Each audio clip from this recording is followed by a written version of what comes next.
বন্ধুরা সকলে কেমন আছো? নিশ্চয়ই ভালো আছো। হিয়া বেঙ্গলি ক্লাস চ্যানেলে পুনরায় সকলকে স্বাগতম জানাচ্ছি। আগের ভিডিওতে আমি আলোচনা করেছি গদাধর গল্পের গল্পটিকে নিয়ে। আজকে যে বিষয়টি নিয়ে আলোচনা করব গদাধর গল্পের কিছু উত্তর নিয়ে। প্রশ্ন উত্তরের যে পাঠটা আমি সংগ্রহ করেছি, বইটি ক্লাস 3 ICSE বোর্ডের একটি বই। সেই বই থেকে আমি প্রশ্ন উত্তরের পাঠটা সংগ্রহ করেছি। পাঠ অনুশীলনীর প্রথম যে প্রশ্নগুলি আছে সেটা হচ্ছে ঠিক উত্তরে ডট চিহ্ন দাও। MCQ টাইপের প্রশ্ন। প্রথম প্রশ্নে কি আছে? গদাধরের বাড়ি ছিল, উত্তর হবে মেদিনীপুর। 2 নম্বর প্রশ্ন কি আছে? গদাধর গল্পের কথকের সঙ্গে গদাধরের বয়সের পার্থক্য ছিল, উত্তর হবে 4 বছর। রামবাবু দেশি কাপড়টা ছিল, উত্তর হবে কালো পেরে। 4 নম্বর গদাধর গল্পের কথক যার চাপকানের বোতামগুলি কেটে নিয়েছিল তিনি হলেন, উত্তর হবে জগন্নাথবাবু। ছোট বন্ধুরা স্ক্রিনশট নিয়ে রাখলে সব থেকে ভালো হয়। 5 নম্বর প্রশ্ন, কত রকমের চোর আছে কিন্তু চাপকানের বোতাম চুরি করে বেচে ফেলতে কখনো শুনিনি? কথাটি বলেছিল, উত্তর হবে কথকের শেষ দাদা। 6 নম্বর প্রশ্ন, শরৎচন্দ্র চট্টোপাধ্যায়ের জন্মস্থান কোথায় ছিল? উত্তর হবে হুগলির দেবানন্দপুর।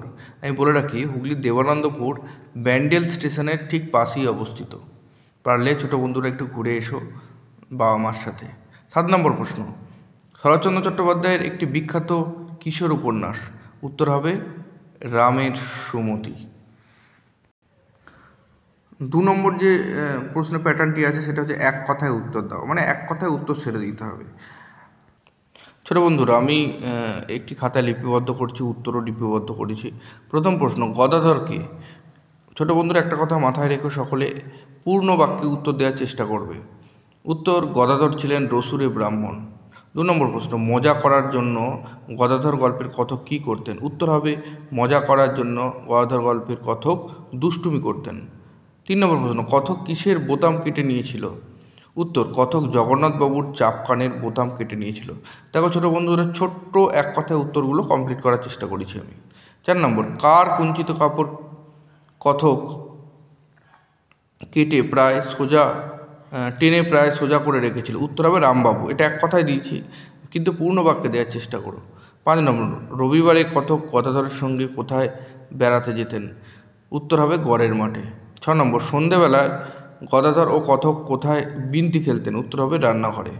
7 নম্বর, কে গদাধরকে তাড়িয়ে দেওয়ার কথা বলেছিল? উত্তর হবে জগন্নাথবাবু। ছোটো বন্ধুরা নেক্সট যে বিষয়টি যে প্রশ্ন প্যাটার্নটি আছে সেটি হচ্ছে 2-3টি বাক্যে উত্তর দাও। ঠিক আছে, তো আমি লিপিবদ্ধ করেছি, ওগুলো একটু খাতার মধ্যে লিপিবদ্ধ করেছি, ওই খাতা দেখেই পড়াচ্ছি। প্রথম প্রশ্ন কী আছে ছোটো বন্ধুরা? কোন ঘটনায় জগন্নাথবাবুর কান্নার উপক্রম হয়েছিল? উত্তর, গদাধর গল্পের কথক যখন জগন্নাথবাবুর চাপকানের বোতামগুলি সমস্ত কেটে নিয়েছিল তখন জগন্নাথবাবুর কান্নার উপক্রম হয়েছিল। প্রায় 2-3টি বাক্যে উত্তরটা কমপ্লিট হয়েছে। 2 নম্বর, গদাধর গল্পটি পড়ে কী শিখলে? উত্তর, নিজের আনন্দ যে অনেক সময় অপরের দুঃখের কারণ হতে পারে তা আমরা এই গল্পের মধ্য দিয়ে শিখেছি। দেখো ছোট্ট করে দেওয়া হয়েছে। 3 নম্বর প্রশ্ন, গদাধর কেমন চরিত্রের লোক ছিল? উত্তর আমি ছোট করে লিখে দিয়েছি, দেখো।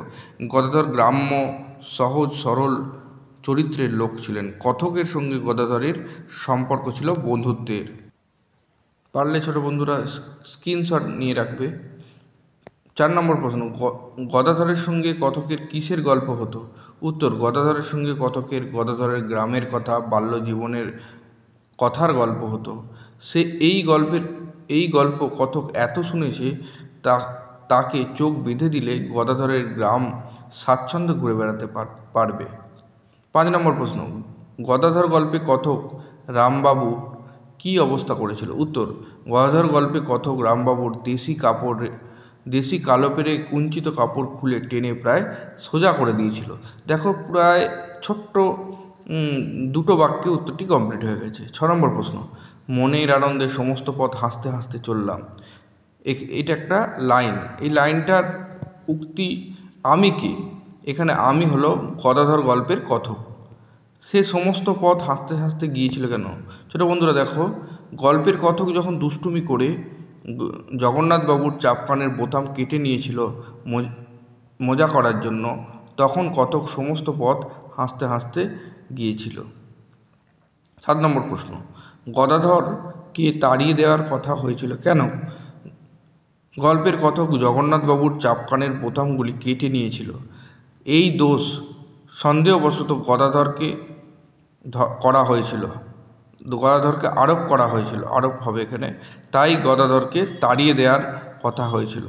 8 নম্বর প্রশ্ন, আমার আর আমোদ ধরে না, কথকের এরূপ আমোদের কারণ কী ছিল? উত্তর, কথক দুষ্টুমি করে রামবাবুর কুঞ্চিত কালো পেরে কাপড় খুলে টেনে সোজা করে রেখেছিল। বিকালে রামবাবু বস্ত্রখানি দেখে প্রায় বসে পড়েছিল, তাই কথকের এরূপ আমোদ হয়েছিল। ছোট বন্ধুরা, 2-3টি বাক্যে উত্তরগুলো দেওয়ার চেষ্টা করেছি। এরপরে পরের যে প্রশ্নের প্যাটার্ন আছে সেটা হচ্ছে অর্থ লেখো। অনেক অর্থ আছে, মেন কিছু অর্থ এখানে দেওয়া হয়েছে, সেগুলো একটু জেনে নাও। ইয়ত্তা শব্দের অর্থ হলো সীমা। 2 নম্বর হচ্ছে বিলম্ব শব্দের অর্থ হলো দেরি। 3 নম্বর হচ্ছে স্বাচ্ছন্দ্য শব্দের অর্থ হলো অনায়াসে। 4 নম্বর আমোদ শব্দের অর্থ মজা। তারপরে হচ্ছে দুর্গতি শব্দের অর্থ হলো ভোগান্তি। অবসর শব্দের অর্থ হলো সুযোগ। তাহলে অর্থগুলো এই 6টা করলে হবে না, আরও অনেক অর্থ আছে, সেগুলো পাঠ্যপুস্তক পড়ার সময় এগুলো দেখে নেবে। এরপরে যে প্রশ্নটা আছে, পাঠ্যাংশ থেকে শব্দ নিয়ে শূন্যস্থান পূরণ করো। এবার শব্দগুলোকে নিয়ে ভালোভাবে পড়লে শূন্যস্থান পূরণ অলরেডি হয়ে যাবে। আমার মেয়ে অলরেডি এগুলো শূন্যস্থান পূরণ করে দিয়েছে। 1 নম্বরে যে কী আছে, মিছিমিছি সবাই তাকে তিরস্কার করত, আমার গা জ্বালা করতো, কিন্তু সে কোনো উত্তর দিত না, যেন যথার্থই দোষ করেছে। এইটা আছে, একটু দেখে নিও, স্ক্রিনশট মেরে নিও, তাহলে ভালো হয়। 2 নম্বর, জগন্নাথবাবু এ কথায় আরও ক্রুদ্ধ হয়ে বললেন, বেটা বোতামগুলি সকালে নিলে না, বিকালে নিলে না, ঠিক অফিস যাওয়ার আগেই নিয়েছে। আজ দুর্গতির অ্যাক্সেস করেছে, একটা কালো ছেঁড়া পিরান পরে গায়ে আমার অফিস যেতে হয়েছে। যাই হোক, এগুলো একটু স্ক্রিনশট মেরে নিলে তাহলে ভালো হয়। তারপরে যে প্রশ্নটা আছে 6 নম্বর, প্রদত্ত বাক্যগুলিকে উদ্দেশ্য ও বিধেয় অংশে ভাগ করো। এখানে জানতে হবে উদ্দেশ্য কাকে বলে, বিধেয় কাকে বলে। ছোট বন্ধুরা, উদ্দেশ্য কাকে বলে? বাক্যে যার সম্পর্কে কিছু বলা হয় তাকে উদ্দেশ্য বলা হয়। বিধেয় কাকে বলে? বাক্যে উদ্দেশ্য সম্পর্কে যা বলা হয় সেটাকেই বলা হচ্ছে বিধেয়।